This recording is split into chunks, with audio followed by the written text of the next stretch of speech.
Hey everyone, Great Squatch here. This week's Trials map is Cauldron. Not only that, it's Zone Trials, but this Zone Trials has a fancy catch to the map. As you can see from this layout, it's a pretty small map. There's not a lot of room. So first, we'll announce spawns. So you got one spawn here, you got one spawn here, right? There's not a lot of choke points in this map. At least when you see where the zone capture point is, you're going to realize there's going to be a whole part of the map that's pretty much going to be ignored, which is this part.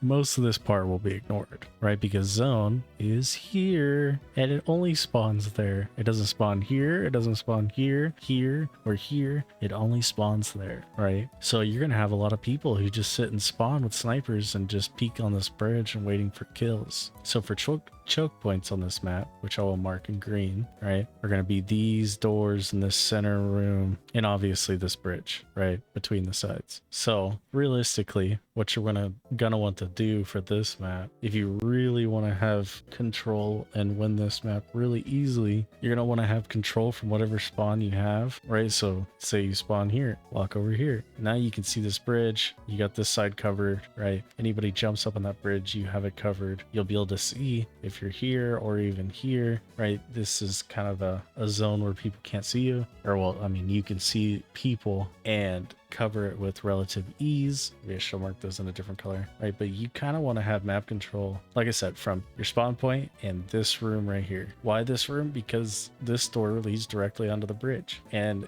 to capture the point, you have to be directly on the bridge. So rotating in here as fast as you can to control this point is probably going to be the play to win this map. If you do not get in here first, it's going to be really hard to win this map. But I mean, there's not much to this map, right? You're not that far away when you even spawn. So like to have to explain line of sights and stuff, I mean, just the only long line of sights are to the bridge and to the spawns. Otherwise, I mean, you can rotate around, but it's usually better to hold this zone because in zone trials, the capture point comes up pretty quickly. So if you like leave to go flank or something, right, and say your team dies, well, now they have the point for free. And if they have Titans, they're probably going to win.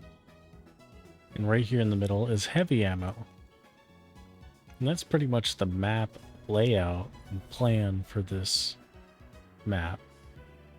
Alright, so what are the best subclasses for Cauldron, especially zones on Cauldron? Being zones is only in one place, right? You can't go wrong. Well, unless it's a bug and it gets fixed, but I don't see that happening. But you can't go wrong on Warlock with Well of Radiance, right? Zones is pretty fast-paced, short rounds, short games. So you want a super that you might be able to get, right? And then, you know, Firebolt nades because the artifact and Heat Rises might be really good on this map, right? Because if the zone isn't bugged and that's the way that they want it, then you can just kind of float on that outside of the map and control that whole side.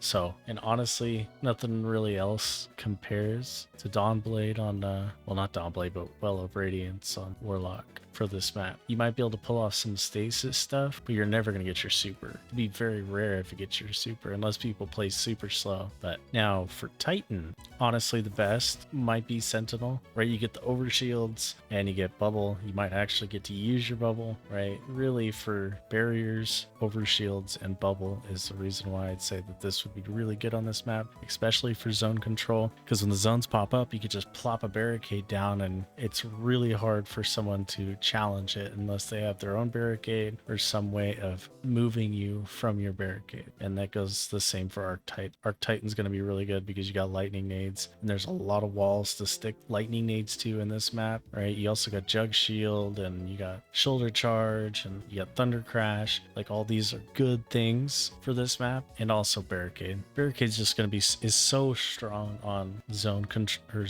trials that, you know, you really can't go wrong with the Titan on Cauldron zone control or zone trials. I keep saying zone control, but zone trials. I mean, you could use the other ones for barricades, but the odds of you getting your super on any of the other subclasses are slim to none. At least with Sentinel, or I mean Bubble and Thunder Crash, you might get it in a game. Now for Hunter, right, there's a couple good ones that you actually could use, right? You could use NIGHTSTALKER. And why NIGHTSTALKER? Well, because of invisibility. Invisibility is going to be so good on this map, right? Because you don't really have that far to go to the enemy. There's not a lot of open spaces, so you can abuse invisibility quite a bit, right? And you might get your super, but I wouldn't count on your super. Your super kind of sucks, so it is what it is. The only reason you'd be playing this is to abuse invisibility. Now, also solar, right? If you do the Young Arc Mars bind build with trip mine nades, like I said with Titan, there's a lot of walls to put your grenades on and a lot of choke points or doorways that you can throw your proximity knife and your trip mine on and just get a lot of free damage to prevent them from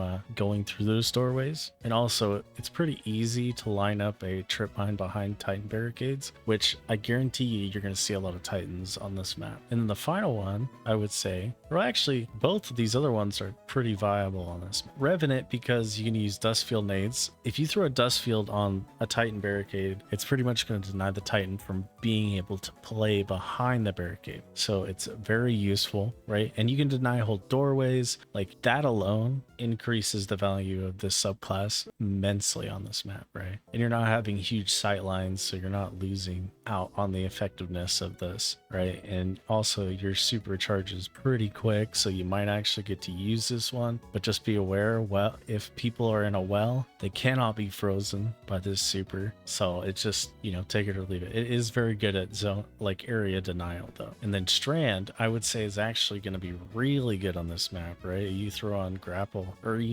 grapple, and you're just running around the place and you can hide around corners and then suspend people as they come around corners with your dive, right? And you might get to use your super. It is on a long cooldown, but they're close. The map's small enough that you might actually be close enough to use it. Like I said, there's not a lot of open lines of sight in this map except on the outside, so use that to your advantage with this class. So realistically, Strand is less than the other three I said for Hunter. So what is the weapon this week? The weapon is, drum roll please,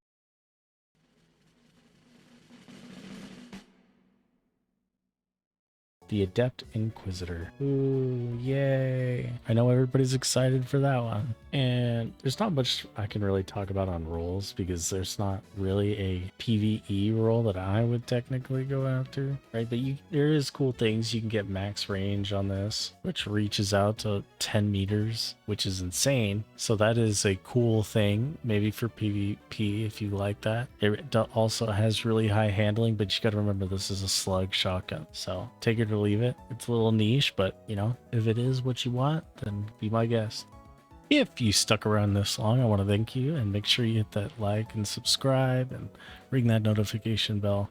I would very much appreciate it. See y'all later.